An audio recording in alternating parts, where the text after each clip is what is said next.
You are a rookie hero. While a dangerous supervillain was preoccupied, rival villains kidnapped his wife. You were the only hero willing to help get his wife to safety. The terrifying supervillain now wants to thank you in person. Paul sighed as they rubbed their shoulder. They'd gotten that lady to safety, but it had been a hell of a thing. A half a dozen high-tier B-listers convening on the same woman. It was weird. Still, he'd gotten her to safety, even if he might have fractured a toe, and dislocated a shoulder, and sprained the other leg without the fractured toe. But still. They'd saved the day, that was what mattered. It was a bit odd though, the way the woman phrased things. Most people thanked Paul once they were out of harm's way, that was normal, but she'd said Paul would be handsomely rewarded, in time. She wasn't rich or anything, as far as Paul knew. But she was probably just delirious from the adrenaline and the speed she got flown out of there and had wound up overpromising what she could do for him.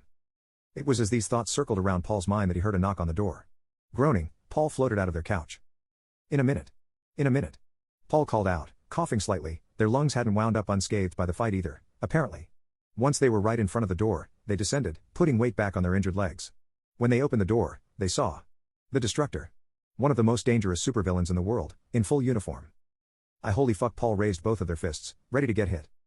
You can lower your arms, overclock. I'm not here to fight, Destructor said, holding up their hands in what was definitely supposed to be a calming gesture. How, why, then? Paul managed. You rescued a woman by the name of Amanda Wallings recently. Yes? Destructor prompted. That's true, Paul said. Did you not find it odd that half a dozen major villains, each threats to large swaths of the world in their own right, teamed up to kidnap a single woman? Additionally, did you not find it odd that you were the only hero who came to rescue her? Destructor asked. In hindsight, that is weird, Paul admitted. That is because she is my wife, Destructor stated. Paul stuttered out. I have come here to thank you personally. When you check your bank account, you will find $1.5 million added there. I can assure you it's clean. In addition, I have a USB drive that contains all of the security footage of you that I gathered and used to trace your civilian identity, complete with a walkthrough of everything you did wrong and need to improve on if you wish to maintain a secret identity, Destructor said, holding up a small USB drive and holding it out to Paul. I thank you, that's very wait, how much footage is on that USB? Paul asked. About 65 hours, collected from the onset of your career to the day you saved my wife. The actual tips section is about an hour long, Destructor answered. Alright. You're a supervillain?